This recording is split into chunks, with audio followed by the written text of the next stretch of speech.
is the Rangers Journal Night. Hello and welcome to the Rangers Journal. I'm pleased to be on after a win. We can celebrate a very, a great win. I'm joined by Cammy and Doug. Cammy, I'll come to you first of all. How's your feelings after the game last night?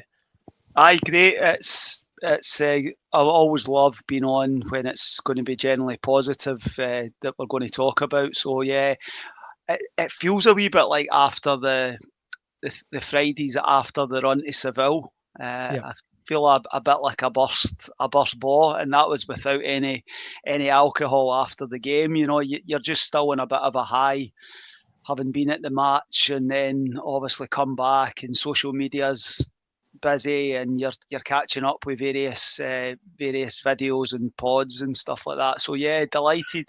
It went better last night than I think I envisaged when I went into the stadium. I wanted us to win the game, but I didn't think there was any way that we were going to end up top 8, but we did.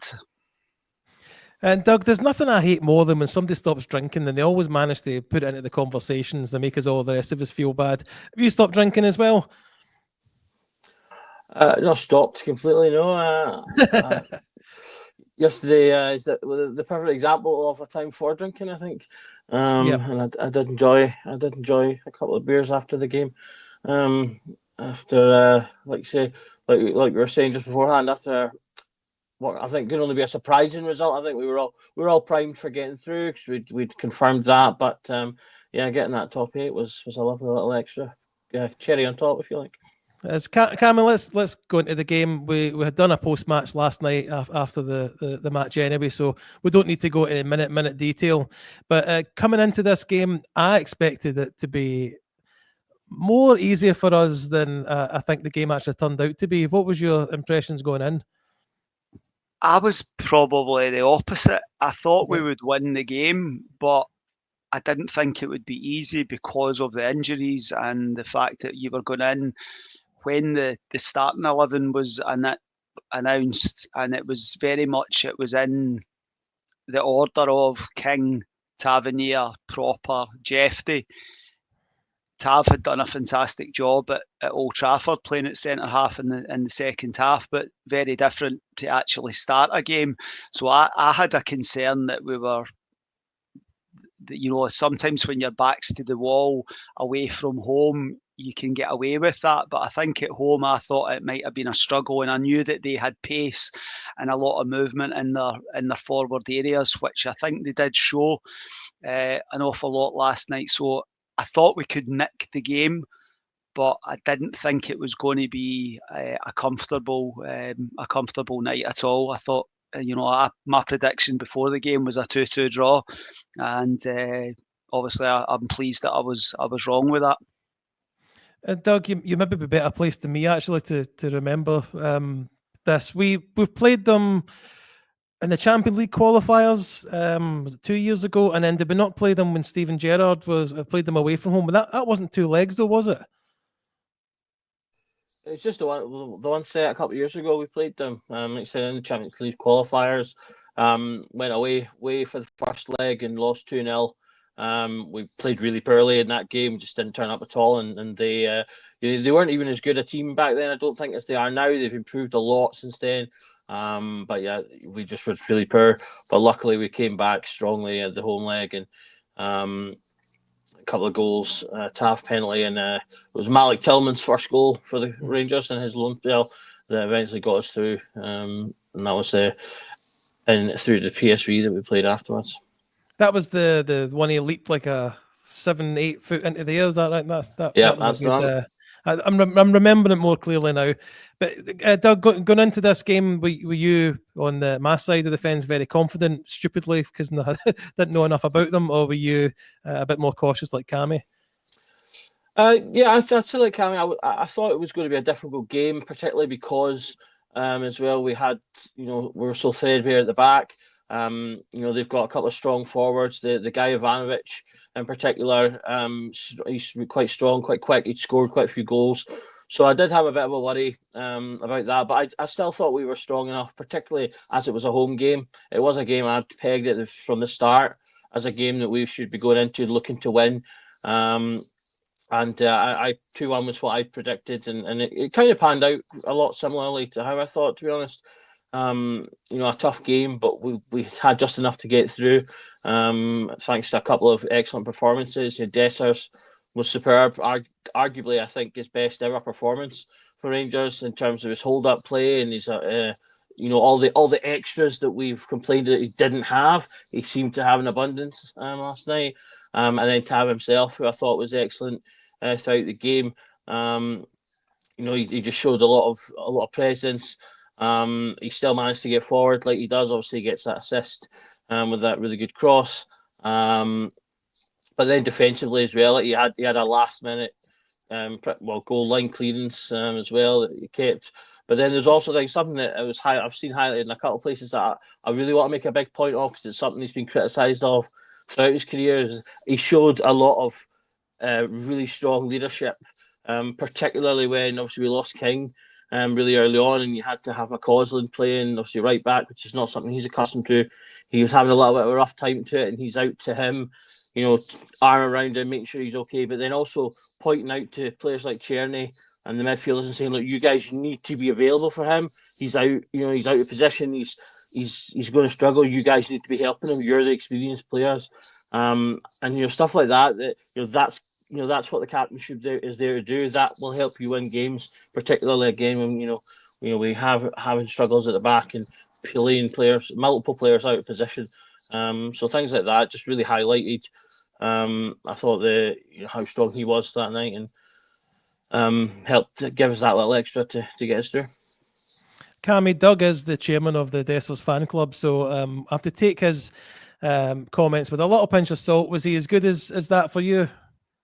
I wholeheartedly agree with Doug with regard to pretty much everything he said there. I said it on my own social media. I said to one of my mates at half time, I thought he had led the line really, really well.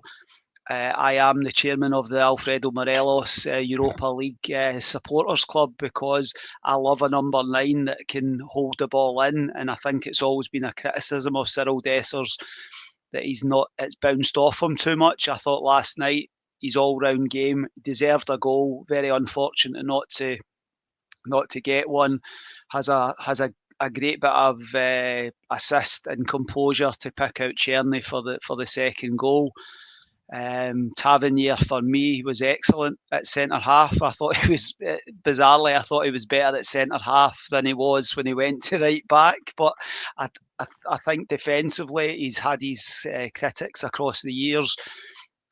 It's not the strongest part of his game, but I thought he was good, and I think everything that Doug says with regard to leadership was spot on. It's funny though how you can. Everybody's opinions, and there's one in the comments that's obviously not in agreement with Tav having a good game, but that's the nature. Sometimes people have an opinion on him, and that's their opinion, and they won't give credit where it's due, and I think that's the situation there. I'll give Nico Raskin again, middle of the park. Him and Diomande I thought were excellent, and I think they have been a huge part of us progressing, to be honest with you. I think their best football has been in the Europa League, and they're certainly they're enhancing their own reputation.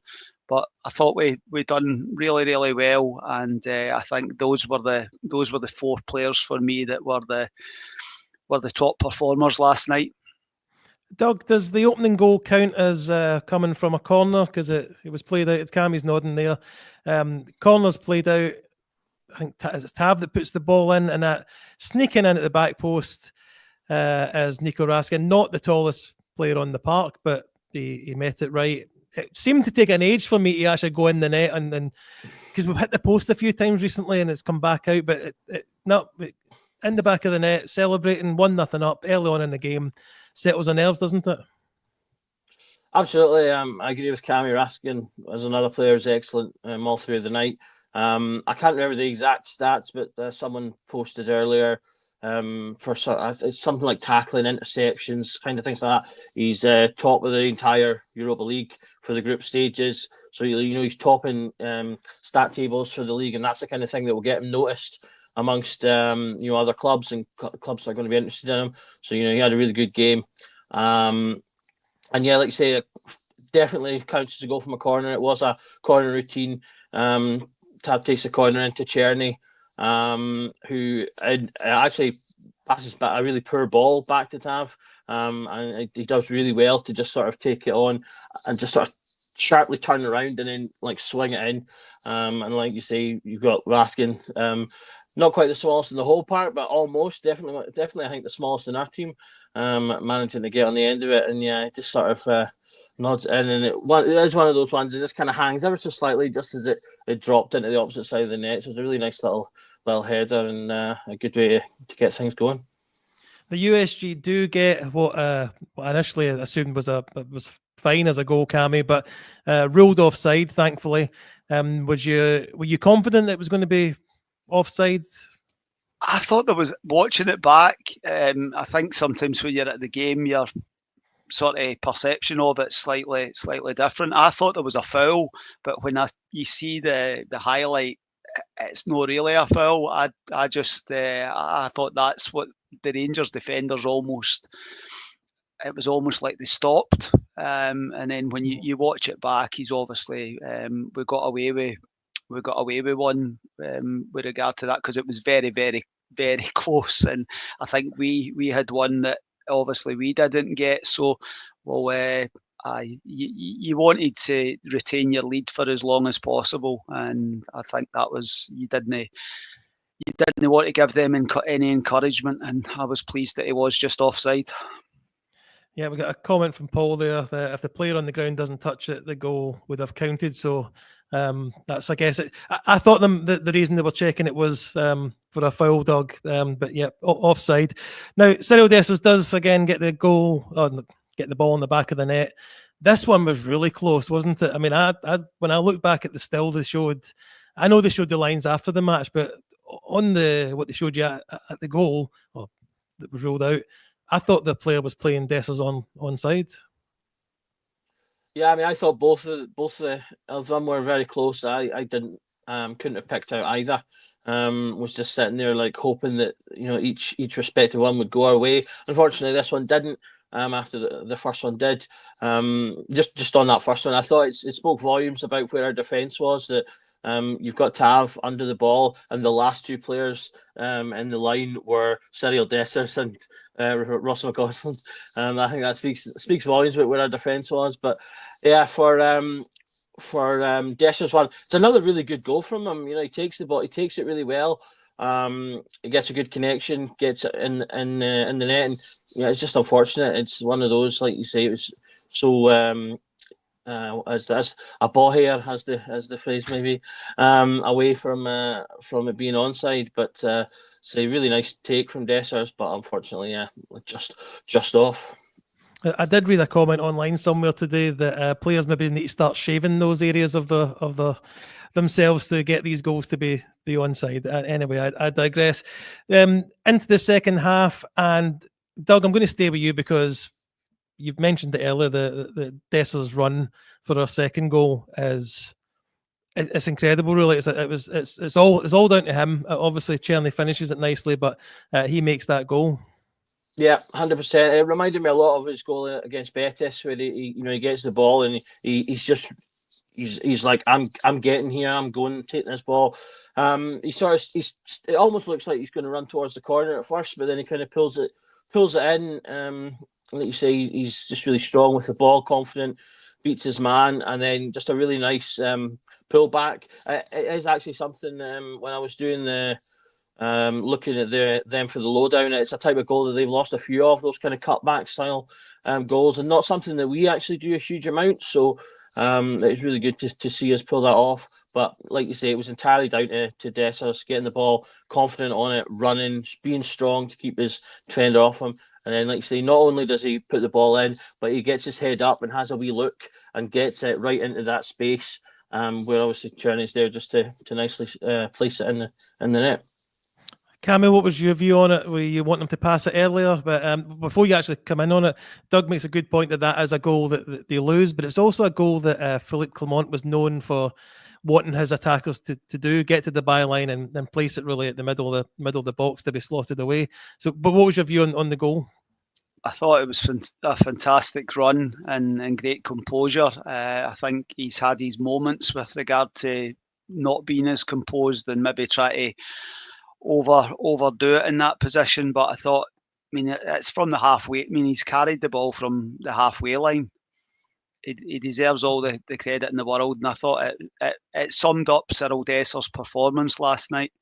I think he had been excellent holding the ball up. He's got himself into a position on the left hand side. He's done really well, and he's picked out Czerny, who finishes it with aplomb. And I think it was at a time where USG had started the second half well.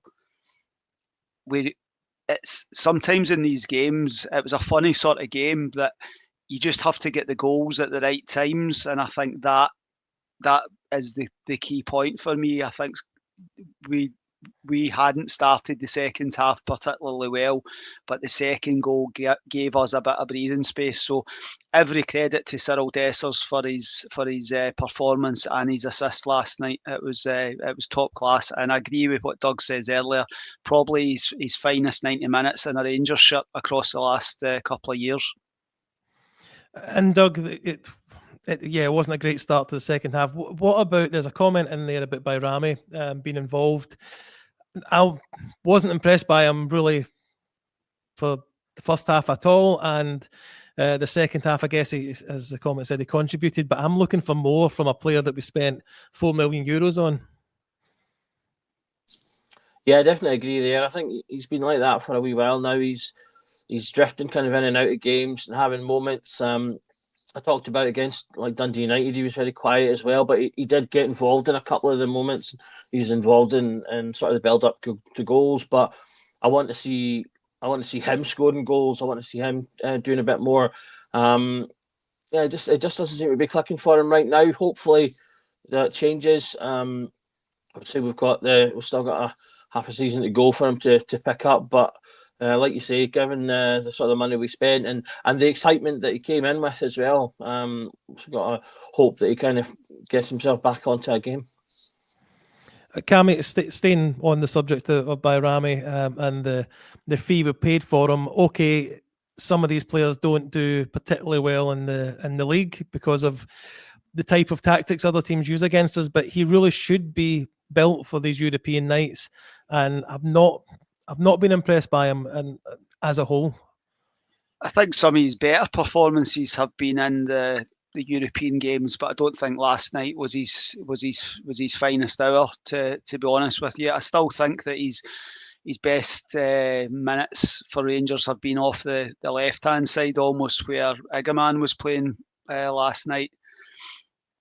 But in his favoured position, he needs to do far more for me. I don't think he does enough in and out of possession, and it's just a bit of a head scratcher, to be honest with you. That I think what we thought we were getting and what we've actually had across the last 5 months, we haven't seen it anywhere near enough for that sort of outlay that you reference, Billy.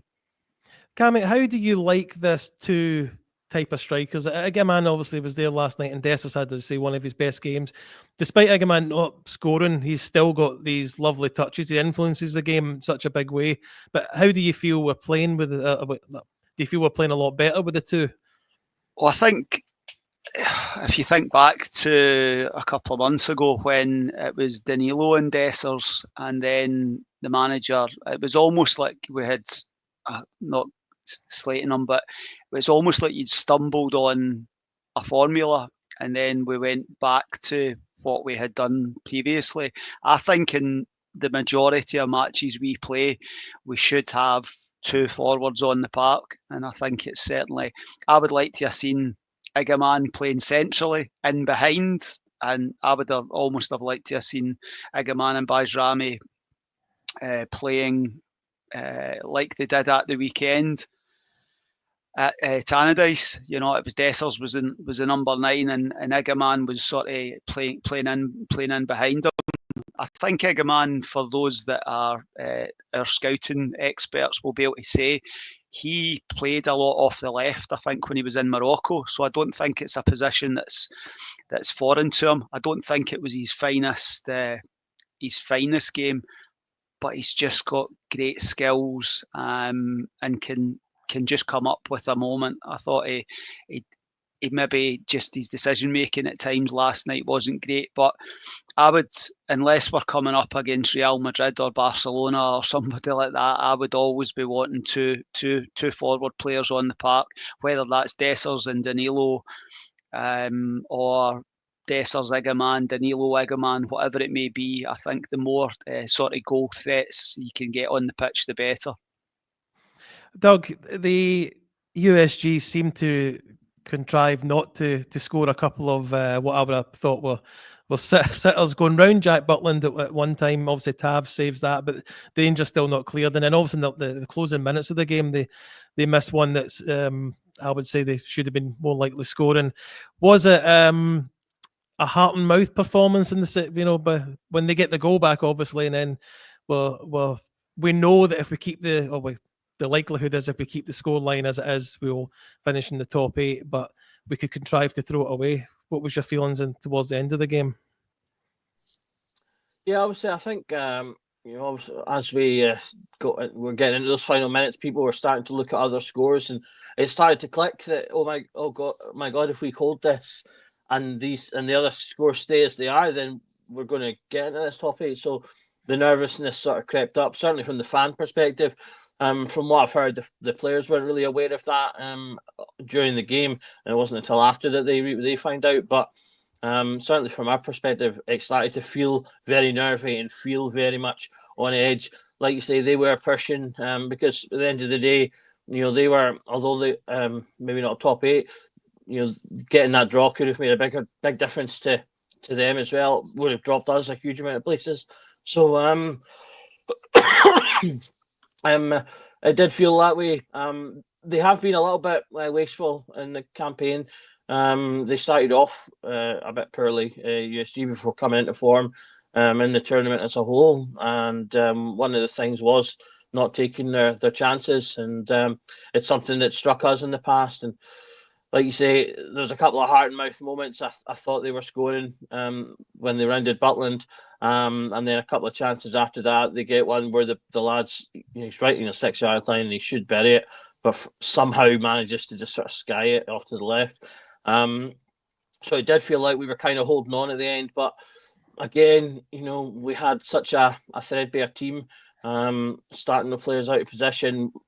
King lasted, I don't think he even got to 15 minutes before we had to sub him off. And so I think there was a little bit of that to be expected, particularly because we were winning, and the players probably started to drop that little bit back, as sometimes you can do when you're protecting a lead that's going to mean so much. Cammy, I think that's fair. It really was a patchwork defence, especially when McCausland's coming on, and that's not his position at all. Is it to be expected we were maybe under the cosh a wee bit in the final moments? I must confess, inside the stadium, when they got the goal, there was a nervousness. It was very, very noticeable. I think there was people all around the stadium keeping you up to date with regard to what was going on, your sort of position, and it did get a bit nervy. And I thought we're going to end up throwing this away when other results are going for us, but. I was delighted when it only came up 5 minutes of added time, to be perfectly honest with you. I was sitting in the stadium after. I'm sure there was a break in the play. I don't know if it was a VAR decision that it seemed like it took forever. It felt inside the stadium it was about a 3, 4, 5 minute VAR decision. It probably wasn't, but when you're in the moment, that's what it certainly felt like. But we managed to. We managed to see it through. It wasn't pretty, but accentuate the positives with regard to players playing out of position, all that sort of situation.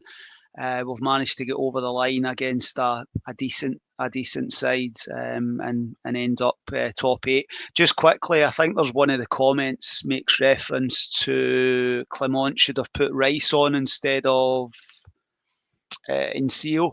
And I said that at the time. I thought that the two of them in the middle of the park did look dead on their feet, and I think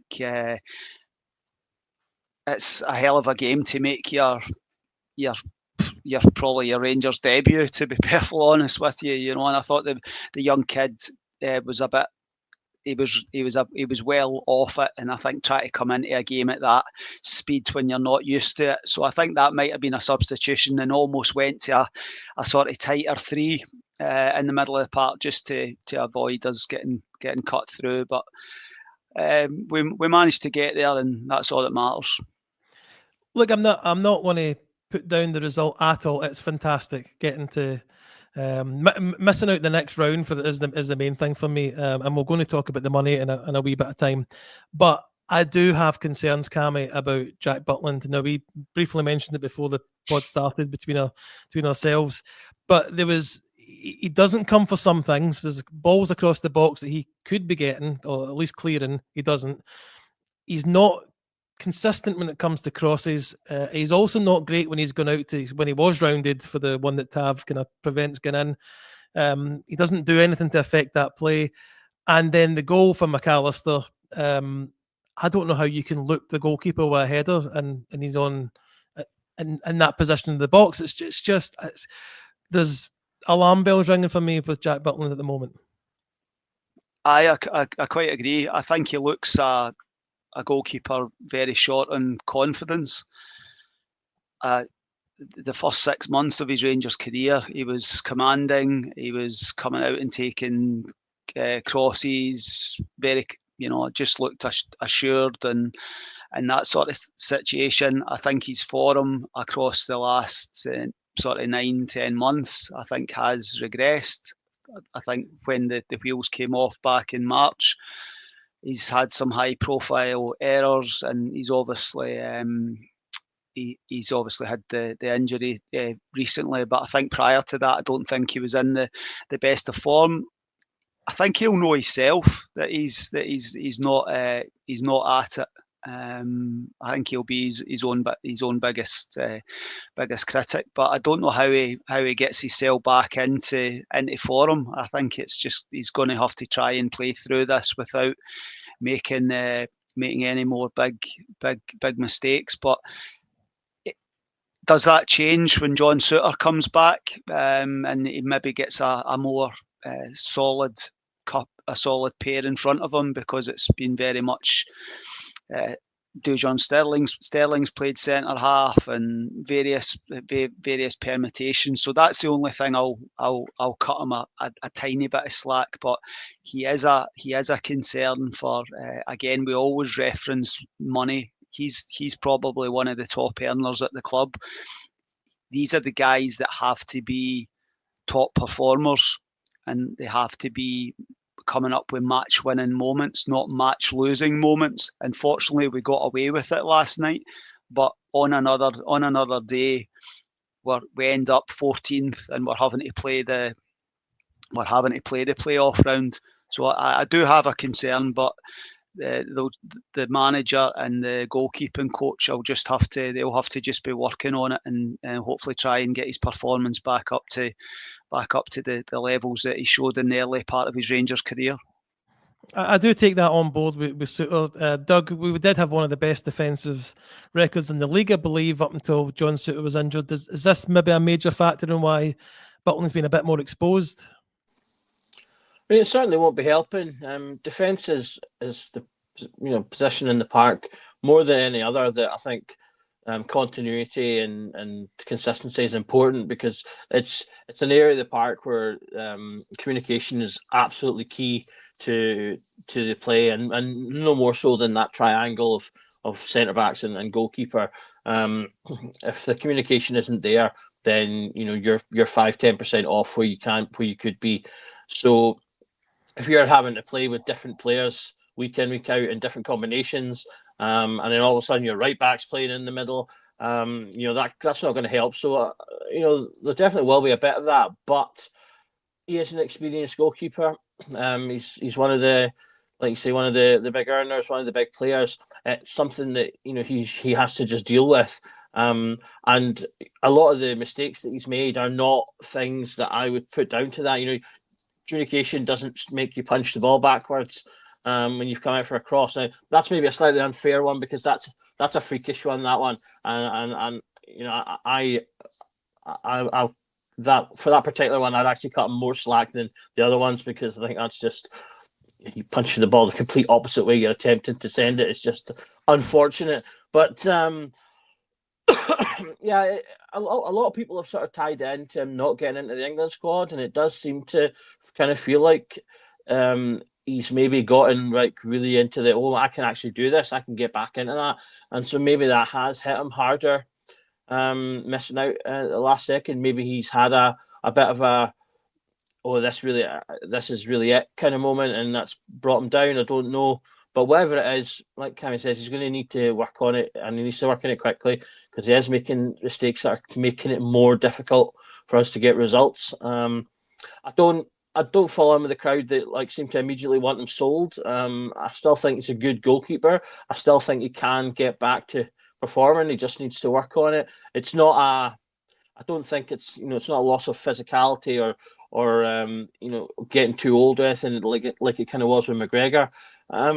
It does feel like it's a mental thing, concentration, making decisions. So these are things that he can get back.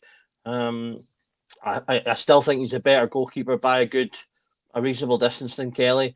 So I don't think the obvious solution is just to take him out either. Goalkeepers more than any other position, I kind of feel like need to play themselves back into form.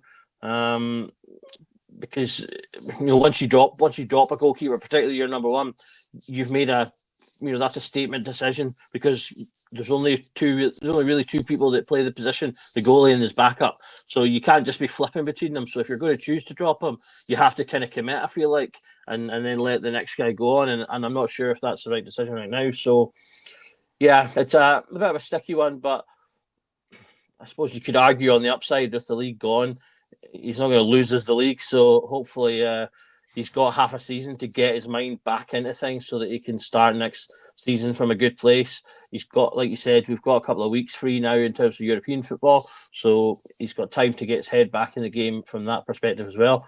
But he needs to work on it and do it hopefully quickly. Cammy, we'll move on from the game and we'll now discuss the implications of the win because we do see it out in the end. 2-1, great. We finally get the kind of notifications through that we have qualified for the last 8. I wouldn't say it's a historic night at Ibrox because we do this kind of quite often, don't we? Aye, this is probably the in my lifetime watching Rangers, I've never had such a consistent spell of success in European football since Steven Gerrard came in 2018. Pretty much every season, bar the car crash of a Champions League campaign, we're in about it. The rankings. I mean, we were a pot 1 side. I know that doesn't quite really count for as much as it used to, but I think we found our consistency, and it's a complete opposite of the sort of 9 in a row era where you had far better players. Walter Smith's 2 spells as Rangers manager, probably far better players, but we didn't have the success. So we won domestically and we were embarrassed in Europe. It's we're not doing anything domestically, but we're very much competing well within particularly the Europa League across recent years, and the last 16. Looking at it, I think there's a real possibility that we can go really deep in this. And I'm not saying that I've been on trying to book flights to Bilbao, but hotels and stuff are quite expensive even this early. Let's look at the possible opponents, Doug.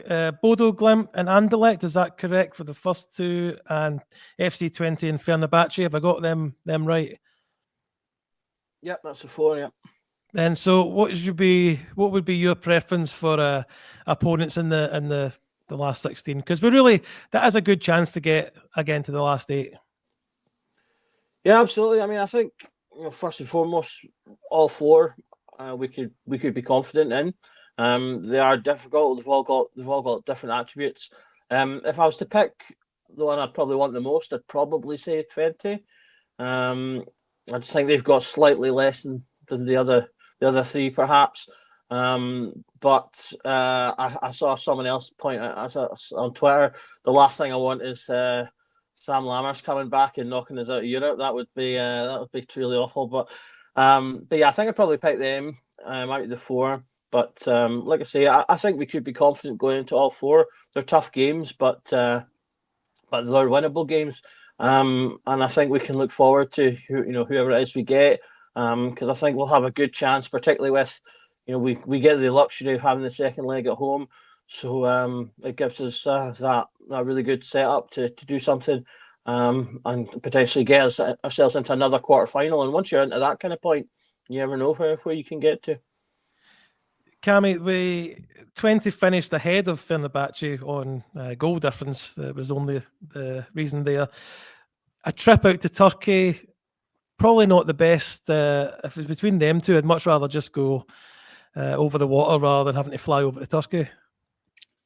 I think that's the one of the 4 I'm not saying I'd be scared of or fearful of. I just think that I would rather have the easier travel and all that sort of situation. And I think it's a real opportunity to get ourselves through to the quarter final. Obviously, the second leg's going to be at Ibrox, regardless of who we play. And I think that was a huge part of our success when we made it to Seville. So hopefully we go away regardless of who it is and finish the tie off when they come to Ibrox on the 13th of March, I think it is.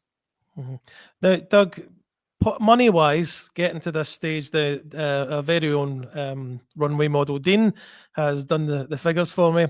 And just in prize money alone, and this is in euros, 17,425,135 million euros. Is that?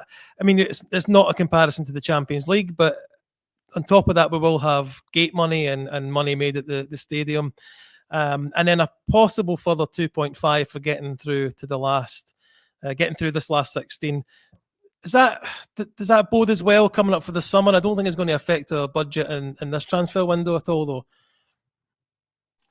Yeah, I mean, definitely, it's all positive. I'm fairly certain that, having looked at the draw we've got back at the start of this, they probably weren't expecting to hit top 8. You've got 2 teams from the Premier League to play. We thought Nice were going to be way harder than they were. Malmo had given us trouble in the past. Olympiacos is a difficult tie. There's 2 or 3 games, in that run that we could easily have lost and went, well, fair enough. That was a tough game, but we ended up winning and did some of them comfortably. So there will be extra money in there, I'm sure, and who knows? It could potentially make a slight difference now. I don't think they'll do anything crazy, certainly at the moment, but they might have maybe a loan or something sitting there that they were thinking, well, maybe not. But now that we've obviously got a couple of players that have gone out the door, and so maybe they'll think of doing something. But certainly for the summer, it puts a little bit extra money in there for them to look at and go, okay, maybe that's an extra player we can get that we couldn't have got before. Cam, Doug makes a good point that is probably not. We probably weren't expecting to finish in the top 8. I mean, there is the benefit you would have got gate money and extra money for the game that we're missing out about a buy on. But I was quite pleased with the figures, especially when you put on top that you're going to have gate receipts as well. I mean, it's not the riches of the Champions League, but I think it's important for us in a period where we are sort of reducing the wage bill and trying to get the club onto a more level situation with regard to wages and all that sort of situation. So I think the bonuses for finishing in the top 8, for making it to the last 16. You get the money for winning the game, all that sort of stuff. If you can do that another 3 or 4 times in this competition and go as deep as you possibly can, every penny that we can make is going to help us come the summer when we are freeing up some wages of players that are out of contract and that sort of situation. So if it adds a wee bit extra onto the budget they're going to have to work for, and I think Paul's spot on with regard to the coefficient points, and I think both us and them we're on pretty much a par this season with regard to the coefficient points that we have got for the Scottish coefficient, which is actually laughable when it's just actually 2 teams that ever really contribute to it. But I think you have to, as much as we do, we find it funny when they get beat, and they probably find it funny when we get beat. Both sides actually need to be contributing for the greater good of Scottish football. We have been the primary one across the last 6 years, and Celtic have won off the back of that because they've been winning the league and getting straight into the Champions League. But the Europa League, I think, is going to be where we'll spend a lot of our time, just with regard to the rank. The overall Scottish ranking, I think, has fell, where the automatic place is going to be harder. So I think we're doing really, really well in the European competitions across the last few years, and I just hope we can keep going. And you never know what could happen in 3 months' time. Thanks for it, Cammy. I was going to talk finally, if we can, guys, about the 3 changes we're allowed to make in the next round. I think we could be making more than 3 changes. I don't know if you've given it much thought yet, Doug. Obviously, we don't know what the full squad's going to be because we've got till Monday for the deadline day to try and bring someone else in. As you said, Doug, actually, probably more likely to be a loan, and it's more important for us to get a few players out the door. Some of them might have been on that list. So what would your 3 changes be if you were the manager just now? I think the two immediate and obvious ones are getting Danilo and Hadji into the squad. You've got Matondo's obviously gone and Dowell's gone. Castan Virgil, obviously we lost a wee while ago. So those are 3 players that are dropping out anyway. But yeah, Hadji, he's not in the European team, and he's a player that could make a big difference in European games. Some of his best games in Rangers shirt has been European games. We'll obviously all remember the Braga game that he kind of announced himself on. So definitely 100%, he's my first person in there. Danilo, I think, is important to get in. Just another striking option, but he can also play across the attacking line as well. So again, he just gives a little bit more options. I think he can do the 2 striker combo thing quite well, as with either Dessers or Eggman, and we've had some joy with him in there as well. So those 2, I think, for mere gimmies. The third one's the one where I think the decisions to be made.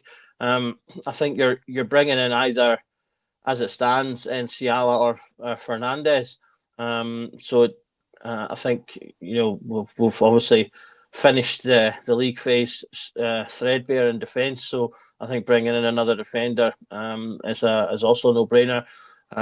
But I think it's almost a toss of a coin as to who he wants to bring in.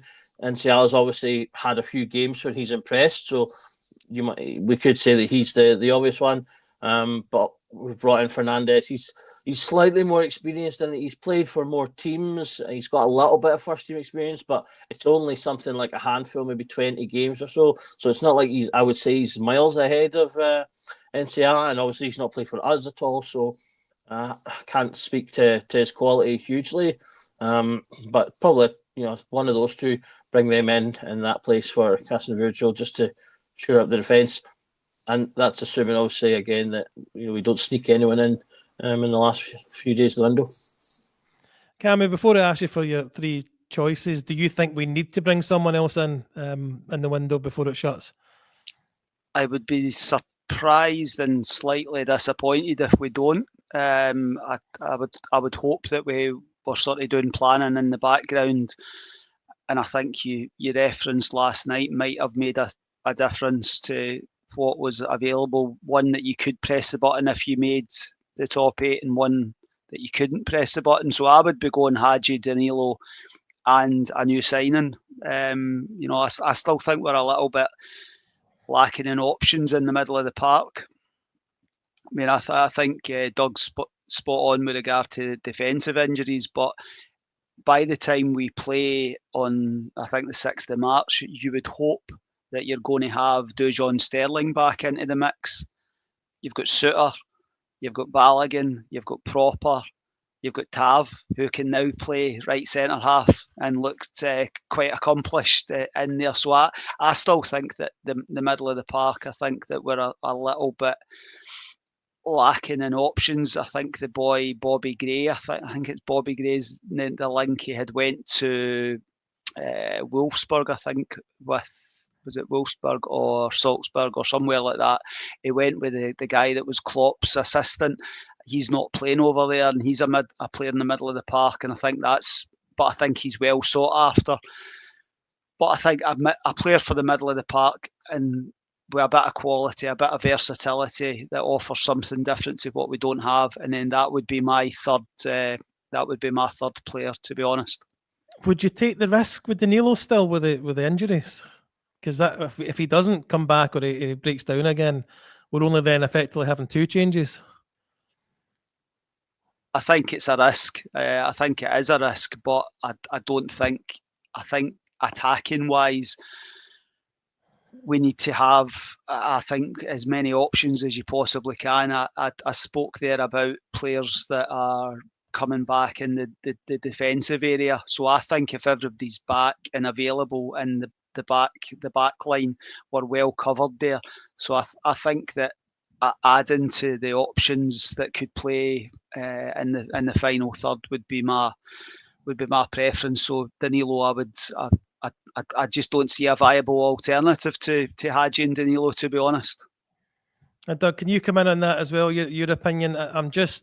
I'm remembering the run to the Seville when we play with not an out-and-out striker in the final because we don't have another striker. So I do see the point of having Danilo in there despite being injured. But is that, I know you picked him, but am I giving you any food for thought for considering somebody else or another position? Well, I think the question is who. I mean, if you don't put in Danilo, who do you put in that's going to potentially make a difference? I don't really think there's a huge amount of options. I'm pulling up the squad list, just kind of scrolling through, and in terms of, I mean, who's not there?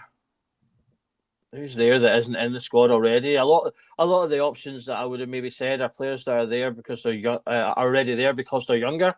Yeah. So I don't really think there's anyone that jumps out. Let's see, I think Loveless might have been the only one, but I think he's qualifies anyway. So yeah, it's a case of I don't really think there's anyone else to pick. So, you know, he can't be picked right now. So if we pick him so that he's potentially available and he ends up being injured, if there's not an alternative, then we've not really lost anything. So again, it maybe depends on if we get someone in.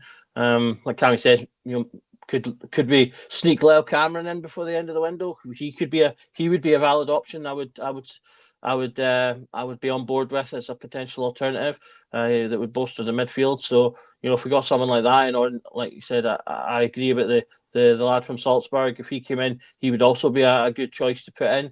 But as it stands, based on the squad that there is, I don't really think there's anyone else to pick. Fair enough.